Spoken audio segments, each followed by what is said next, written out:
Hai, hari ini saya mau review pasal mesin potong bulu kucing. Kuku.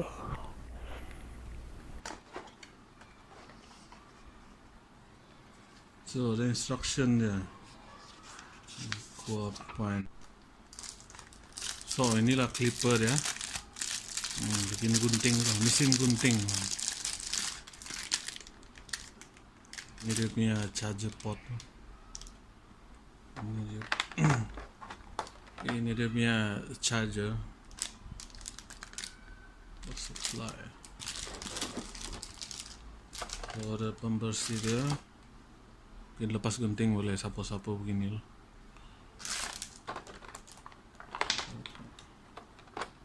So, ini minyak tuh ya. Mungkin kira macam pelincir lah kan.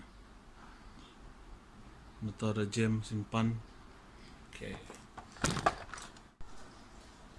Oh, ini untuk dia mungkin untuk mau set berapa panjang bulu yang kau mau gunting. Saya beli ini sebab kucing saya jenis DLH, domestic long hair punya. So kasih. Oh, itu saja. Apalagi di dalam. Oh, tidak sudah. Macam itu saja item dia. Tengok. Oh, ada juga instruction di sini. Ya, macam charging time 3 jam. Dia boleh tahan 40-50 minit. Dia punya lebar blade yang 40 mm. Berat lah, itulah ringan tuh, 160 gram saja. Saya sudah sambung charger. So kita coba charge.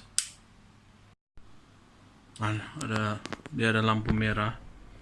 Mungkin kalau full dia duka jadi hijau lah, mungkin lah. Ini yang kucing saya mau gunting tuh. Nama dia Blue. Halo. Oke, start. Wow, lihat tuh bulu dia.